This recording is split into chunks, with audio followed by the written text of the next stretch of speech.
Vamos ler todo este capítulo. Paulo, apóstolo de Cristo Jesus, pelo mandato de Deus, nosso Salvador, e de Cristo Jesus, nossa esperança, a Timóteo, verdadeiro filho na fé, graça, misericórdia e paz da parte de Deus Pai e de Cristo Jesus, nosso Senhor. Quando eu estava de viagem rumo da Macedônia, te roguei permanecesses ainda em Éfeso para admoestares a certas pessoas, a fim de que não ensinem outra doutrina, nem se ocupem com fábulas e genealogias sem fim, que antes promovem discussões do que o serviço de Deus na fé. Ora, o intuito da presente admoestação visa ao amor que procede de coração puro e de consciência boa, e de fé sem hipocrisia. Desviando-se algumas pessoas destas coisas, perderam-se em loquacidade frívola, pretendendo passar por mestres da lei, não compreendendo, todavia, nem o que dizem, nem os assuntos sobre os quais fazem ousadas asseverações. Sabemos, porém, que a lei é boa, se alguém dela se utiliza de modo legítimo, tendo em vista que não se promulga a lei para quem é justo, mas para transgressores e rebeldes, irreverentes e pecadores, ímpios e profanos, parricidas e matricidas, homicidas, impuros, sodomitas, raptores de homens, mentirosos, perjuros e para tudo quanto se opõe a sã doutrina, segundo o evangelho da glória do Deus bendito, do qual fui encarregado. Sou grato para com aquele que me fortaleceu, Cristo Jesus, nosso Senhor, que me considerou fiel, designando-me para o ministério, a mim que noutro tempo era blasfemo e perseguidor e insolente, mas obtive misericórdia, pois o fiz na ignorância, na incredulidade. Transbordou, porém, a graça de nosso Senhor com a fé e o amor que há em Cristo Jesus. Fiel é a palavra e digna de toda aceitação, que Cristo Jesus veio ao mundo para salvar os pecadores, dos quais eu sou o principal.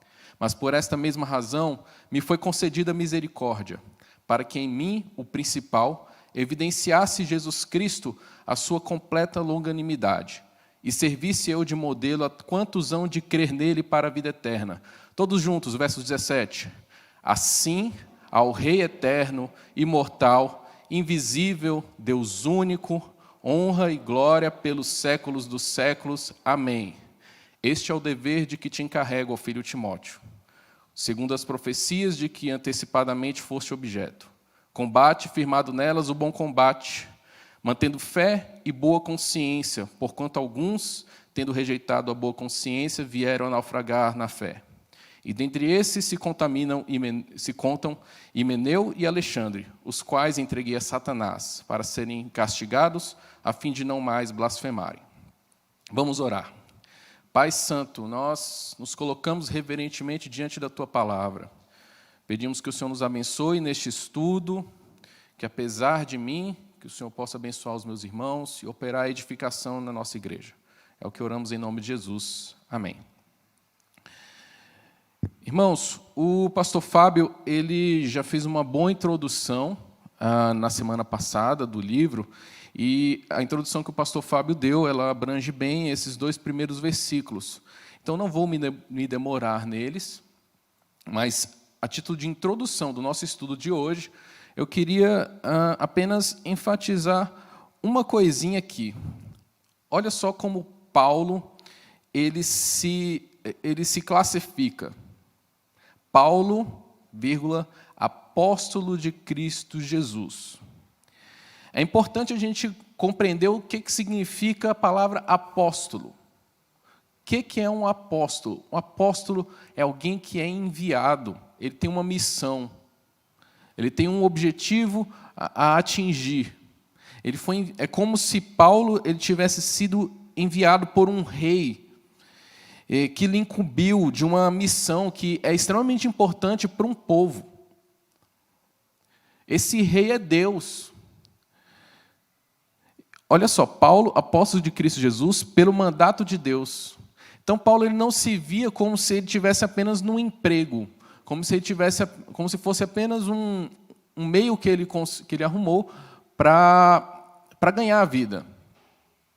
O evangelho para ele, a pregação do evangelho para ele era uma missão que Deus havia dado. E é com essa consciência que ele escreve a Timóteo, animando-o a perseverar, a continuar trabalhando, a continuar na missão, porque Timóteo também tinha uma missão, e nós vamos ver isso aqui.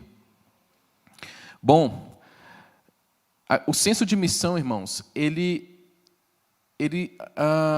traz a consciência de que existe algo que você precisa fazer e que é muito maior do que você.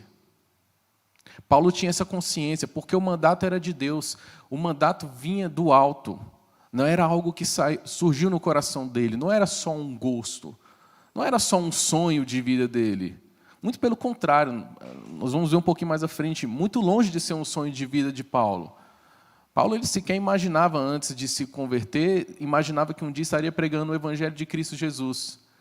Mas Deus o chamou, Deus o levou a essa missão tão maravilhosa e que era digna de que ele sofresse. Os irmãos vão se lembrar da introdução que o pastor Fábio trouxe ontem, semana passada, de que Paulo ele estava em meio a sofrimento, estava em meio a prisões, perseguições, mas mesmo assim ele continuou perseverante e escreveu para animar Timóteo. Então, irmãos, é com tudo isso em mente que nós devemos olhar para essa carta de Paulo a Timóteo. E, em primeiro lugar, Paulo ele começa o capítulo 1 expondo, lembrando Timóteo da missão dele. Então, fique com sua Bíblia aberta aí, nós vamos ler todo esse capítulo novamente. Ao longo do estudo, vamos ler do verso 3 ao verso 5. Quando eu estava de viagem, rumo da Macedônia, te roguei permanecesses ainda em Éfeso, para admoestares a certas pessoas, a fim de que não ensinem outra doutrina, nem se ocupem com fábulas e genealogias sem fim, que antes promovem discussões do que o serviço de Deus na fé. Ora, o intuito da presente admoestação visa o amor que procede de coração puro e de consciência boa e de fé sem hipocrisia. Então, Paulo aqui está lembrando Timóteo qual foi o propósito de Paulo ter seguido viagem para a Macedônia e Timóteo ter permanecido em Éfeso. E a primeira coisa que ele fala aqui, no verso 3, é que ele deveria admoestar. A palavra aqui no grego para admoestar, ela tem um sentido, até um termo militar, que significa de repassar um comando, uma ordem. Era comandar mesmo, era ordenar. Então, Timóteo, permanecendo em Éfeso, ele deveria comandar, ele deveria repassar ordens. Isso é o admoestar aqui. Timóteo deveria ordenar a igreja. Ele deveria ordenar aquelas pessoas que estavam trazendo doutrinas estranhas a que não fizessem mais isso. Elas não deveriam pregar doutrinas diferentes dos apóstolos. Agora, quais são essas doutrinas? Bom, John Stott ele vai nos trazer que na literatura judaica antiga, ali do primeiro século, havia histórias de genealogias legendárias, pegavam personagens do Antigo Testamento e traziam lendas, mitos a respeito das genealogias desses personagens. E era sobre isso que eles estavam trazendo as discussões. John Stott vai dizer que possivelmente o que estava acontecendo é que as pessoas estavam gerando discussões na igreja com base nessas histórias que, na verdade, não são bíblicas. São extra-bíblicas. Então, isso estava trazendo discussões, discórdia na igreja. O verso 4 ali, nem se ocupem com fábulas e genealogias sem fim, que antes promovem discussões do que o serviço de Deus na fé. Então, essas discussões, a palavra aqui pode ser também traduzida por especulações, elas estavam ocupando a igreja, ocupando o tempo, a energia da igreja, de um modo que não devia ser ocupado. Bom, veja aqui o que Paulo está dizendo. Antes promovem discussões do que o serviço de Deus na fé. O serviço aqui, palavra muito interessante, ela é oikonomia. É daí que vem economia. Mas essa palavra oikonomia, ela é a junção de duas palavras gregas. Oiko, que é casa, e nomia, que é lei, regra. Então, o que é que isso está dizendo? São as regras da casa. Olha só, a igreja estava se dedicando, por causa dessa literatura estranha, por causa dessas ideias estranhas, essas lendas, mitos. Nós não estamos entrando no mérito de que se eram verdadeiros ou não essas histórias. Nós estamos apenas vendo que isso estava trazendo discussões. E estava desviando a igreja daquilo que era a regra da casa da igreja, oikonomia. O que Paulo está dizendo, irmãos, no popular, é que a igreja tinha mais o que fazer. A igreja tinha mais o que fazer do que ficar discutindo coisas que estavam fora da Bíblia, coisas que não tinham nada a ver com a doutrina dos apóstolos, coisas que não tinham nada a ver com o propósito dela. Há coisas que são importantes e que devem ser discutidas, sim.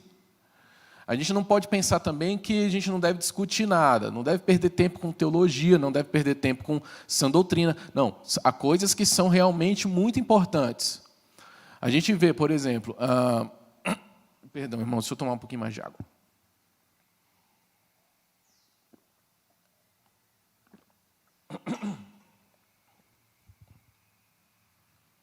No século XVII, nós tivemos o Sínodo de Dort. Esse sínodo foi muito importante, porque ali foi definido o que significa ser reformado. O que significa você ser calvinista. Sabe os 5 pontos que a gente canta aqui naquela canção, Escolhido Fui? Foram definidos ali, no Sínodo de Dort. Foi uma discussão importante. Foi uma coisa que trouxe muito problema dentro da igreja ali na Holanda, muitas discussões, deu briga, no próprio sínodo deu briga, a história nos conta isso, que teve gente que se exaltou, o presidente do sínodo se exaltou, teve gente que foi lá e falou, não é bem assim, mas foi uma coisa que produziu bom fruto. Foi uma discussão que era importante. Então a gente não deve pensar que a gente não deve gastar tempo com nenhuma discussão. Há discussões que são sim importantes, são necessárias. O problema é que eles estavam gastando tempo com discussões que eram extra-bíblicas, que eram fora da Bíblia, que não tinham nada a ver com o serviço da igreja, que não tinham nada a ver com o propósito da igreja. A palavra oikonomia ela pode ser traduzida como mordomia. Os irmãos entendem o que é o conceito de mordomia? Nós, como cristãos, somos mordomos. Nós temos um propósito como crentes, como cristãos. Temos algo a fazer. Deus nos chamou para um propósito. Nós temos uma casa para administrar. Nós temos coisas que devemos produzir. E quando alguma coisa nos desvia desse propósito, isso deve ser abandonado. É isso que Paulo está dizendo. No fim das contas, a igreja tem mais o que fazer do que ficar discutindo genealogias, mitos, sem fim.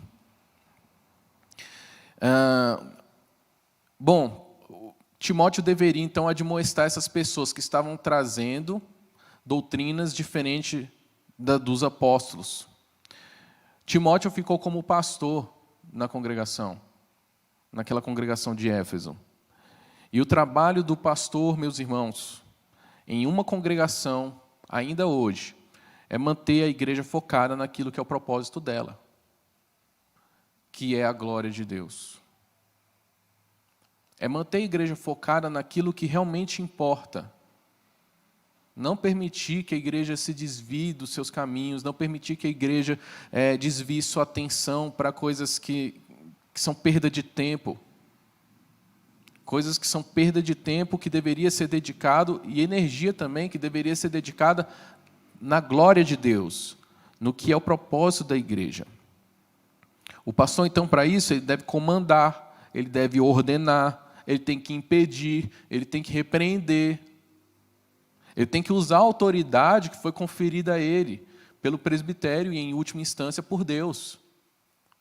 Ele deve usar essa autoridade para impedir que a igreja perca tempo com aquilo que foge ao seu propósito de existência, que é a glória de Deus, que é servir a Deus com a sã doutrina. O objetivo de Timóteo era repreender esses, admoestar-lhes que não ensinassem outra doutrina, mas tinha o intuito disso tudo, que era o amor. Mas não era um amor qualquer. Era o amor, olha o verso 5. Ora, o intuito da presente admoestação visa ao amor que procede de coração puro e de consciência boa e de fé sem hipocrisia. Não era um amor qualquer, era um amor bem específico. Um amor que procede de um coração puro, um coração limpo. Meus irmãos, nós, como pecadores, as nossas melhores obras são contaminadas pelo pecado.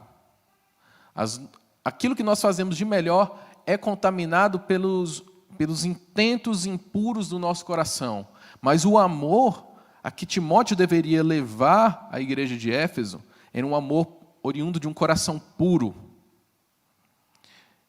E é esse amor que nós devemos desenvolver, um amor que não é contaminado pelo pecado. Como que nós fazemos isso? Como que Timóteo vai fazer isso? É pela ministração da palavra. É trabalho do pastor levar a igreja a esse coração puro, na pregação da palavra de Deus, e assim a igreja sendo purificada, para que ela exerça o seu amor sem qualquer contaminação. Um amor que vem de boa consciência, ou seja, um amor que não tem má intenção. É um amor que não pesa na consciência.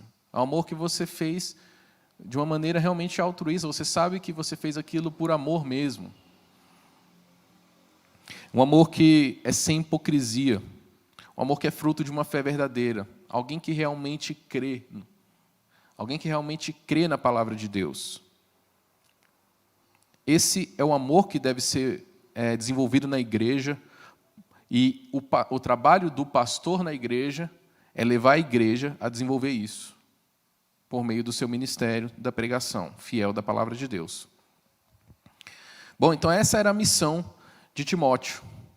Era admoestar, repreender, comandar, ordenar aqueles que estavam ensinando doutrinas diferentes e levar a igreja a esse amor verdadeiro, de coração puro, consciência boa e fé sem hipocrisia.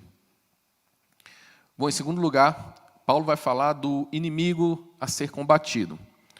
Verso 6 até o verso 10. Desviando-se algumas pessoas dessas coisas, perderam-se em loquacidade frívola, pretendendo passar por mestres da lei, não compreendendo, todavia, nem o que dizem, nem os assuntos sobre os quais fazem ousadas asseverações. Sabemos, porém, que a lei é boa, se alguém dela se utiliza de modo legítimo, tendo em vista que não se promulga a lei para quem é justo, mas para transgressores e rebeldes, irreverentes e pecadores, ímpios e profanos, parricidas e matricidas, homicidas, impuros, sodomitas, raptores de homens, mentirosos, perjuros e para tudo quanto se opõe à sã doutrina.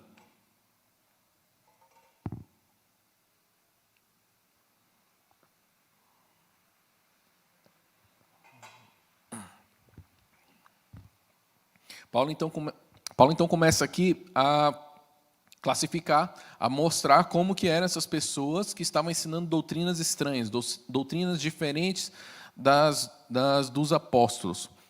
Então, a primeira coisa que ele fala aqui no verso 6, desviando-se algumas pessoas dessas coisas, perderam-se em loquacidade frívola. O que é loquacidade frívola? É falar demais e falar coisas que não têm sentido e que não têm proveito nenhum. Isso é loquacidade frívola. Então, essas pessoas estavam falando demais. Mas, a gente tem que voltar um pouquinho antes, no começo do versículo, para a gente entender o que aconteceu. Desviando-se algumas pessoas destas coisas. Desviando-se de quais coisas? O que a gente acabou de ler no verso 5. do coração, do amor que procede de um coração puro, de boa consciência, de fé sem hipocrisia. Então, o que levava essas pessoas a falarem demais, o que levava essas pessoas a falarem coisas que não tinham proveito nenhum para a igreja, era desviar-se do amor que procede de um coração puro, de boa consciência e de fé sem hipocrisia. Essa era a característica dessas pessoas. Pessoas que se entregam a discussões como essas, que não visam o bem da igreja, que não visam chegar ao propósito da igreja, elas estão fazendo isso sem amor. Elas estão fazendo isso por orgulho, por vaidade. Essa é a verdade. Às vezes a gente vê pessoas se dando a discussões, se dando a debates dentro da igreja, coisas que causam, às vezes, problemas, brigas, inimizades, mas se você for parar para examinar o que está acontecendo ali, é orgulho. São dois orgulhos se degladiando. É vaidade que não acaba mais, e as pessoas ficam discutindo e acabam causando problema na igreja. Uma coisa que às vezes começa pequena, uma coisa que às vezes começa... você pensa, isso aí não tem o menor sentido, não dá em nada, cresce e vira um problemão dentro da igreja. Aí o pastor tem que intervir. Só que, no fim das contas, aquilo tudo foi originado por quê? Orgulho, vaidade. O desvio do amor que procede de um coração puro. O pecado ali contaminado, uma boa consciência. Há pessoas que elas simplesmente negam a sua consciência. Se ela parar para examinar, ela vai ver que ela está errada. Mas ela simplesmente fecha os ouvidos para a própria consciência. E vive uma fé hipócrita. Porque diz que crê no Evangelho, que, por exemplo, diz que todos nós somos pecadores. Na palavra de Deus, que diz, Paulo, ele vai dizer, em certo momento, ele diz assim, por que vocês se entregam a discussões, por que vocês discutem tanto, por que vocês não sofrem o dano? Os irmãos já pararam para pensar que, às vezes, o trabalho de nós, cristãos, no meio da igreja, é sofrer o dano? É isso que a palavra de Deus nos instrui, às vezes é sofrer o dano. Só que ninguém quer sofrer dano. Aí a pessoa diz que crê na palavra de Deus, que quer seguir, que tem fé para seguir a palavra de Deus, mas não quer obedecer. Então a fé que fugiu, que desviou-se da fé sem hipocrisia. Bom, as pessoas também que traziam essas discussões na igreja eram charlatões. Verso 7.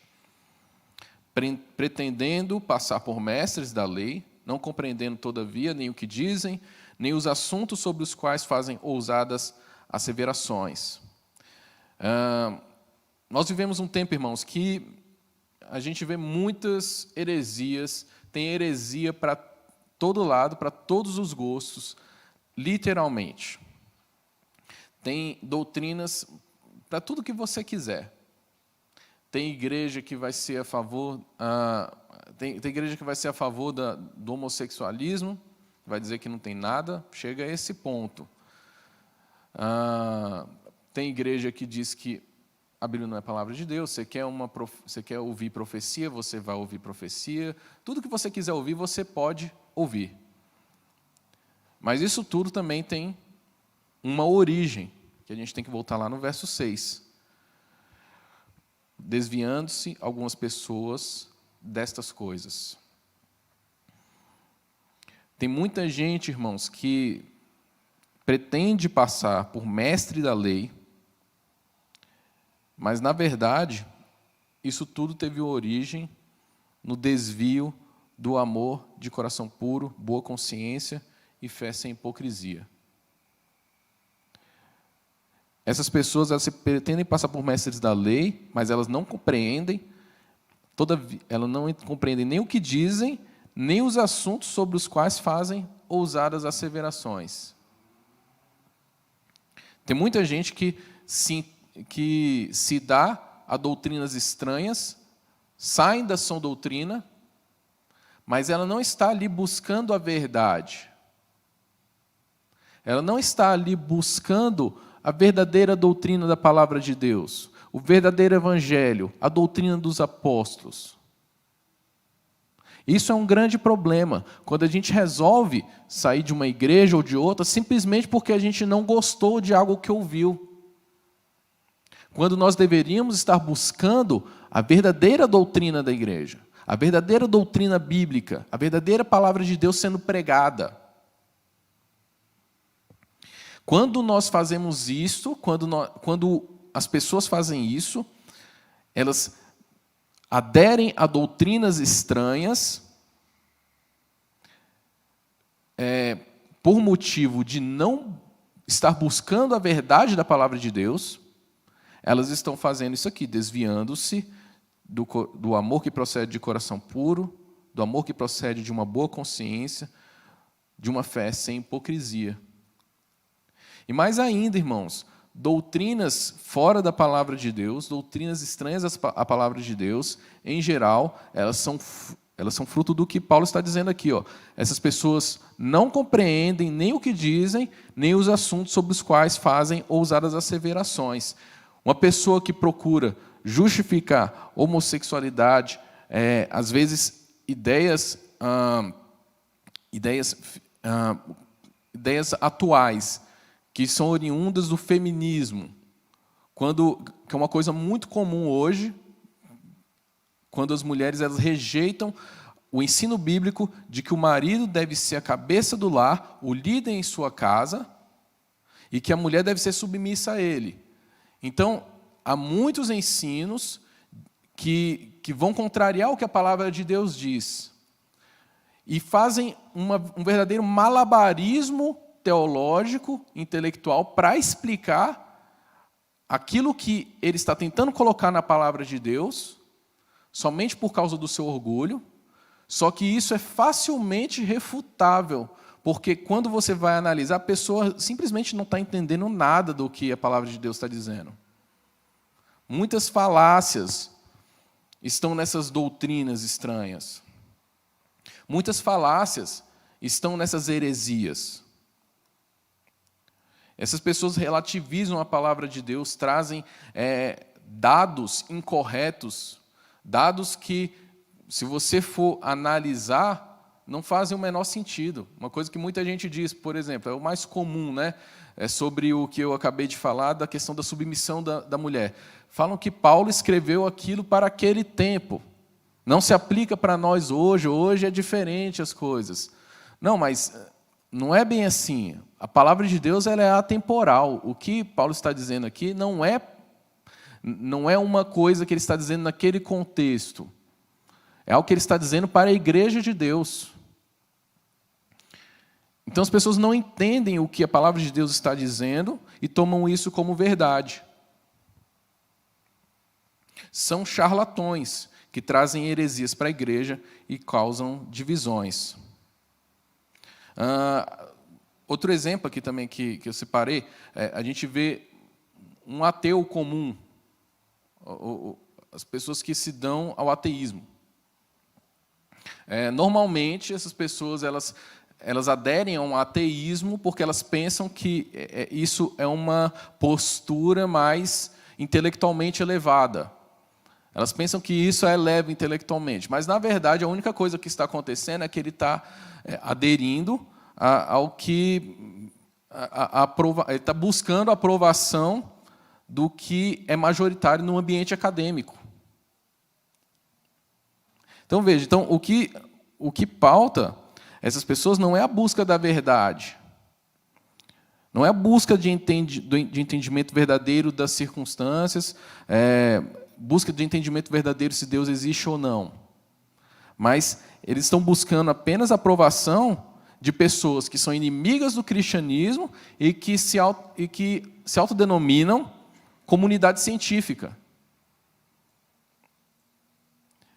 Então, vejam, a pessoa buscando, aderindo a ideias contrárias à palavra de Deus, o quanto de coisas está envolvido nisso? Está envolvido um coração corrupto, uma fé que tem hipocrisia e uma falta de entendimento.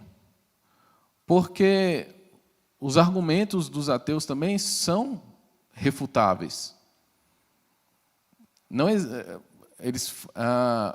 é engraçado, porque o ateu ele usa a ciência, ele se diz cientificamente mais elevado, mais embasado em aderir ao ateísmo.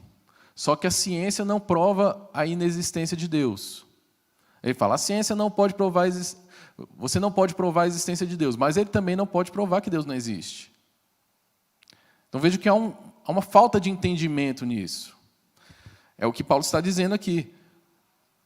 Pretendendo passar por mestres, verso 7, da lei, não compreendendo, todavia, nem o que dizem, nem os assuntos sobre os quais fazem ousadas asseverações. Então, muitas pessoas elas não compreendem a palavra de Deus e trazem heresias. Muitas pessoas aderem a ideias contrárias à palavra de Deus, contrárias ao cristianismo, mas, na verdade, elas não entendem o que elas estão fazendo. Não tem um entendimento correto, um entendimento seguro, um entendimento profundo. E nós não devemos nos deixar enganar por isso. Às vezes alguém vem com uma lábia muito boa, vem com uma boa retórica, falando bonito, e dá a impressão de que a pessoa sabe do que ele está falando. Mas se a gente parar para estudar, aquilo não tem o menor embasamento. Então, devemos ter cuidado com as pessoas que trazem doutrinas estranhas para dentro da igreja. Bom, Paulo então vai começar a falar de para que serve a lei, do verso 8 ao verso 10. Sabemos, porém, que a lei é boa, se alguém dela se utiliza de modo legítimo. Tendo em vista que não se promulga lei para quem é justo, mas para transgressores e rebeldes, irreverentes e pecadores, ímpios e profanos, parricidas e matricidas, homicidas, impuros, sodomitas, raptores de homens, mentirosos, perjuros, e para tudo quanto se opõe à sã doutrina. John Stott ele vai fazer aqui. Ele vai mencionar o ensino de Calvino, de que a lei tem 3 propósitos. O primeiro propósito é o propósito punitivo, que ele se resume assim: a lei tem o propósito de evidenciar ao pecador que ele é pecador, evidenciar o pecado dele, para que ele tome consciência disso e, no fim, se volte para Deus. Esse é o primeiro propósito da lei. O segundo propósito da lei é o propósito de intimidação, que é refrear o malfeitor, refrear o pecador, refrear o pecado no mundo, por meio da intimidação, por meio das regras da lei e das suas ameaças. E o terceiro propósito é o educativo, que é ensinar e exortar os crentes como que eles devem viver, como que eles devem buscar a glória de Deus, viver suas vidas. Porque a lei, ela reflete o caráter de Deus. A lei de Deus reflete o seu caráter. Então, quando nós olhamos para a lei, nós devemos ali buscar compreender o que Deus quer das nossas vidas. A gente não pode pensar que a lei passou. Entenda, irmãos? O Velho Testamento é palavra de Deus. O Pentateuco é palavra de Deus. Êxodo, Deuteronômio, Levítico é palavra de Deus ainda. E há o que aprender ali. Não dá para a gente entrar nesse assunto da lei hoje, mas a gente pode ficar com isso, que o Velho Testamento, o Antigo Testamento é palavra de Deus e nós temos o que aprender. Então, há um propósito educativo na lei, que é nos mostrar como que nós devemos viver buscando a glória de Deus.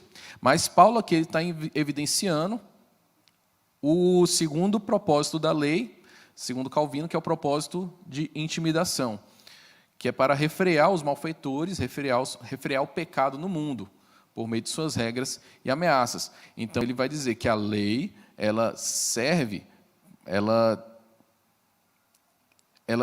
tem como objetivo o transgressor, o rebelde, o irreverente, o pecador, o ímpio, o profano, todos esses que cometem pecados.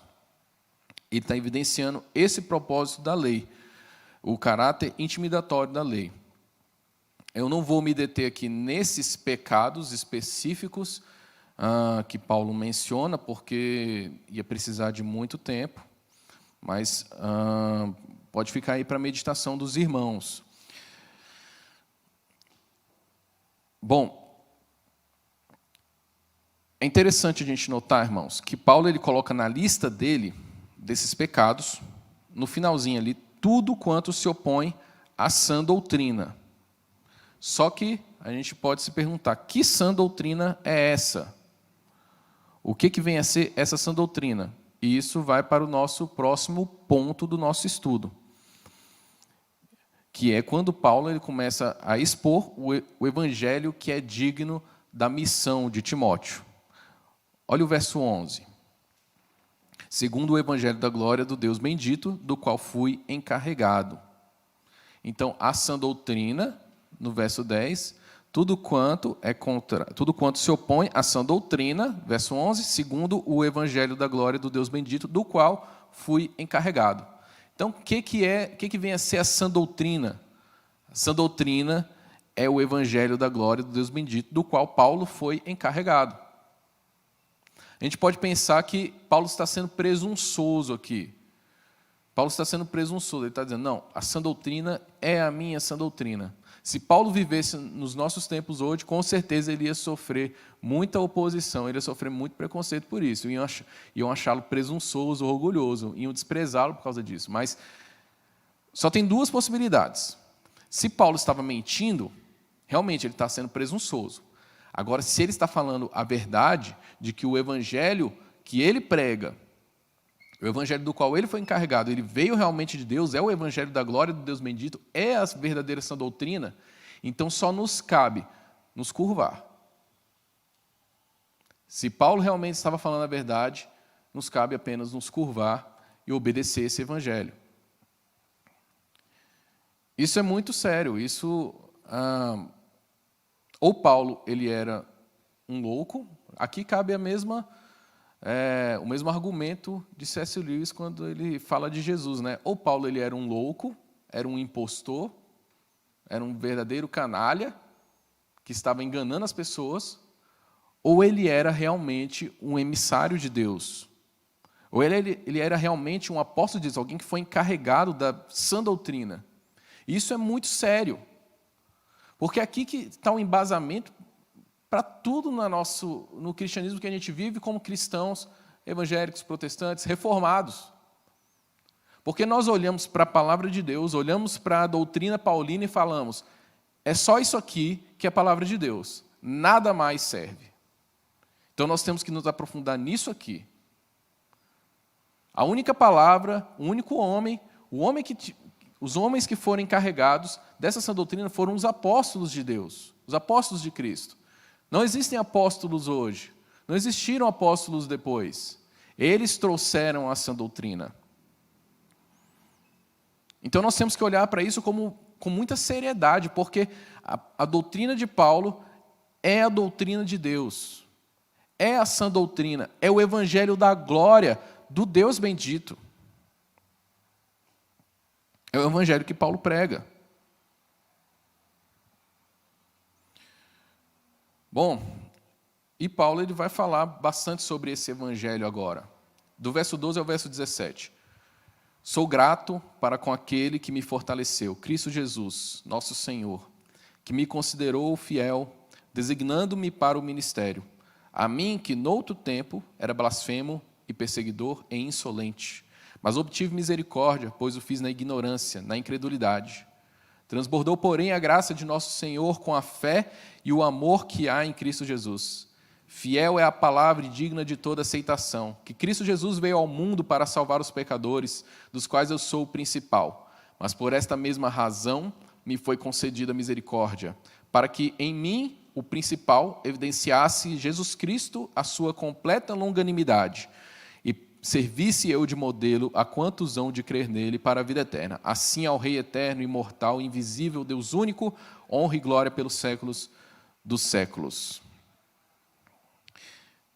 É o evangelho, por isso que ele é o evangelho da glória, é o evangelho que salva pecadores. E Paulo se coloca como um exemplo aqui. Verso 16, por essa mesma razão, me foi concedida misericórdia, para que em mim o principal evidenciasse Jesus Cristo e sua completa longanimidade. Paulo se considerava o pior dos pecadores. No finalzinho do verso 15, que Cristo Jesus veio ao mundo para salvar os pecadores, dos quais eu sou o principal. E Paulo foi salvo. É como se Paulo estivesse dizendo aqui, se eu, que no verso 13 era blasfemo, perseguidor, era insolente, se eu pude ser salvo, qualquer um pode. Esse é o Evangelho da Glória, meus irmãos. Ele pode salvar qualquer um. Não existe caso perdido para o Evangelho da Glória. Não existe caso perdido para Deus. Não existe caso perdido para o nosso Senhor Jesus Cristo, que veio ao mundo. Não existe. E esse é o Evangelho que é digno do nosso esforço. Lembrem, Paulo estava na prisão. Paulo estava sofrendo por amor ao Evangelho. Mas esse Evangelho da glória é digno disso. É digno desse sofrimento.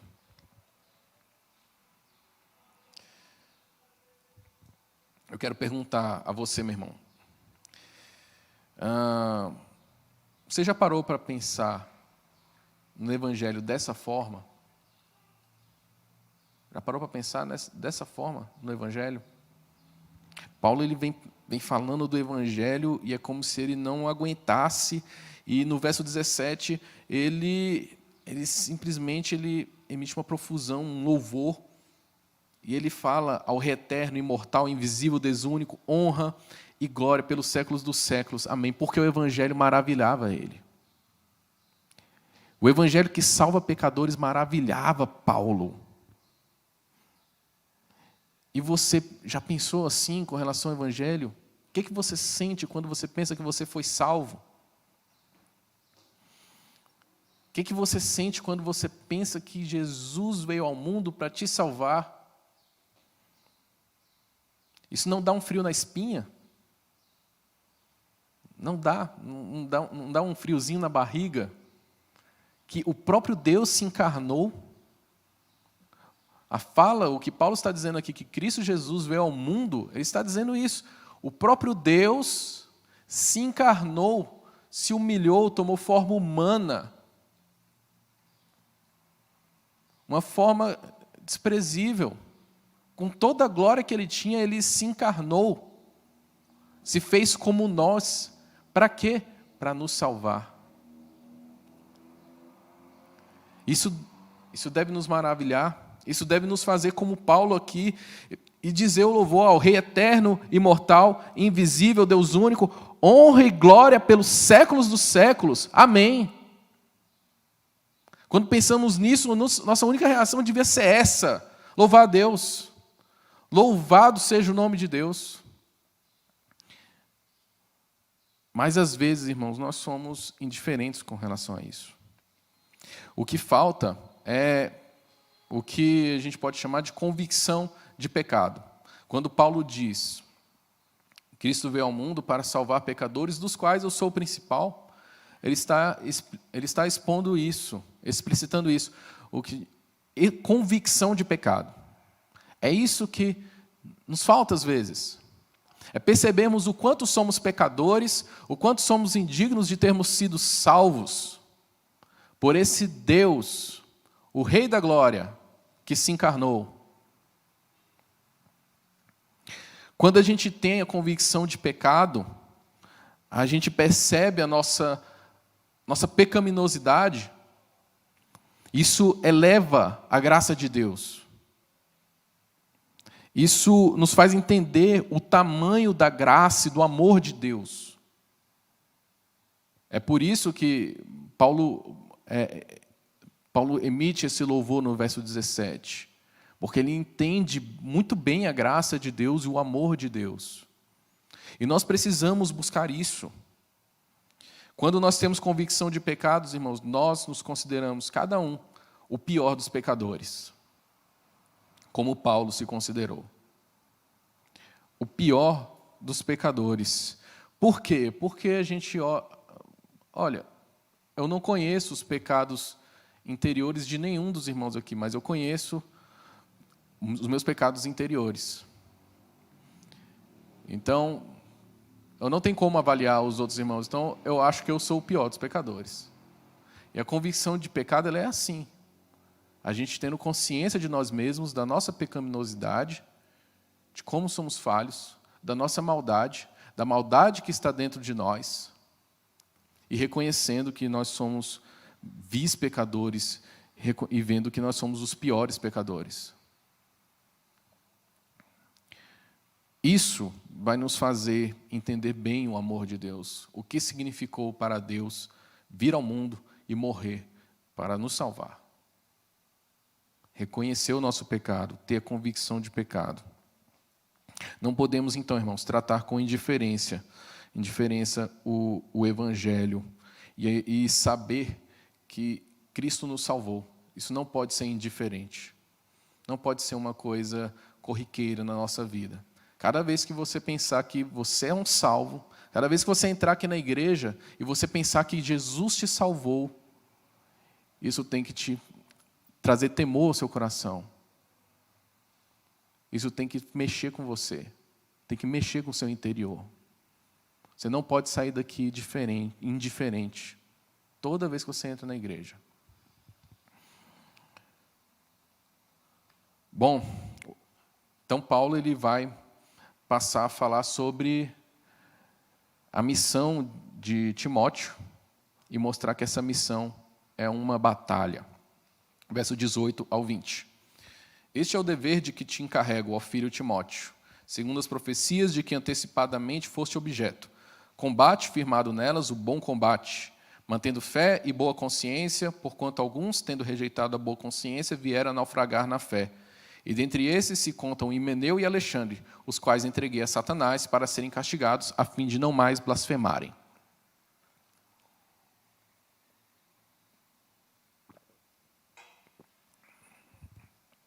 Bom, então, Paulo ele faz aqui menção a profecias que dizem respeito ao ministério de Timóteo, e é afirmado nessas profecias que Timóteo deveria exercer o ministério dele. Só que Paulo ele faz uma comparação do ministério que é muito interessante. Ele fala do ministério de Timóteo como um combate que precisa ser travado. Então ele está falando aqui, firmado nessas profecias, combate o bom combate. Essas profecias, eu vou concordar com o Calvino que ele vai dizer que isso provavelmente era alguma revelação especial dada no contexto da igreja a respeito do ministério de Timóteo, muito possivelmente chamando-o para o ministério. É o que é mais o mais natural da gente compreender aqui. E o ministério pastoral, irmãos, ele deve ser exercido com essa consciência também. O homem que é chamado para o ministério, ele não pode pensar que ele está num trabalho de homens, numa missão humana, numa missão dada por homens. Timóteo, quando pensava nessas profecias, ele devia pensar que ele foi separado pelo próprio Deus, que ele foi chamado pelo próprio Deus para ser pastor, para pastorear a igreja, para trabalhar no ministério. E é essa consciência que tem que fortalecer o pastor, de que não foi homem que o chamou, não foi nem ele mesmo que o chamou, mas foi o próprio Deus. E isso que deve fortalecer um pastor, alguém que foi verdadeiramente chamado, um pastor, um presbítero que foi verdadeiramente chamado por Deus. Esse ministério que ele exerce não é de homens. Só essa consciência que pode fortalecer um homem que foi separado para o serviço no Evangelho. Só essa consciência. Por quê? Porque o ministério é um combate. E eu tenho muito apreço por essa analogia que Paulo faz do ministério como um combate. Porque há muitos irmãos que pensam no ministério da palavra com apenas um ofício de pregar coisas boas e coisas reconfortadoras, passar a vida inteira reconfortando os crentes, reconfortando o povo de Deus. Isso também faz parte do ministério, não estou dizendo que não faz parte, tá? Faz parte. Mas o ministério não é só isso. O ministério não é uma coisa calma, não é uma coisa para trazer tranquilidade. O ministério, ele é um combate, o ministério da palavra de Deus. Bom, antes de falar o que eu vou falar, irmãos, eu quero dizer aqui para os irmãos, eu tenho consciência, eu sei que eu sou só um seminarista, tá? Quem sou eu para falar o que eu vou falar? Mas como coube a mim expor esse capítulo para os irmãos, então acho que eu devo dizer o que eu penso à luz dessas palavras. Eu concordo com essa metáfora de Paulo, se é que a gente pode chamar de metáfora, né? Com essa analogia que ele faz do ministério como um combate. O que eu estou querendo dizer com isso? Que o ministério ele deve ser exercido esmurrando os outros. Timóteo devia pegar aqueles que estavam trazendo discussões na igreja, expulsá-los da igreja no tapa. Não é isso que a palavra de Deus está querendo nos dizer. Não é assim. Mas o ministério pastoral ele não é algo que supostamente deve ser fácil. O ministério pastoral não é algo que deve ser exercido sem comprar certas brigas. Tem que ter briga mesmo. Às vezes tem que comprar briga. É isso que Paulo está dizendo para Timóteo, quando ele diz para admoestar aqueles que promoviam discussões na igreja. Timóteo devia comprar aquela briga. E às vezes o ministério pastoral ele tem que comprar briga. Brigas justas, mas são brigas. Isso tudo está dentro da analogia do ministério como combate. O ministério, irmãos, pastoral, ele não é algo que deve ser feito apenas para trazer tranquilidade e paz aos homens. A gente pode lembrar do exemplo do próprio Senhor Jesus, quando ele diz que não cuideis que vim trazer paz ao mundo. Não vim trazer paz, mas espada. O próprio Senhor fez isso. O ministério do Senhor não foi um ministério muito tranquilo. Eu não penso que eu falo isso com prazer, de uma maneira irresponsável. Bom, como alguém que quer brigar a qualquer custo. Não sou assim. Eu sou brasiliense. Eu fui ensinado que a coisa mais importante que a gente deve cultivar na nossa vida é a estabilidade. Então, não é isso. Só que o ministério, exercido com fidelidade, ele vai trazer isso. Essa é a verdade. Os falsos mestres, eles sempre se levantarão. Os falsos ensinos sempre surgirão na igreja. E cabe ao pastor comprar briga com esses falsos mestres. Cabe ao pastor comprar briga com esses falsos ensinos. Agora, para pensar, um falso ensino que entra sorrateiramente dentro da igreja e conquista o coração de uma boa parte da igreja. É dever do pastor fiel comprar essa briga. É isso que Paulo está orientando a Timóteo a fazer.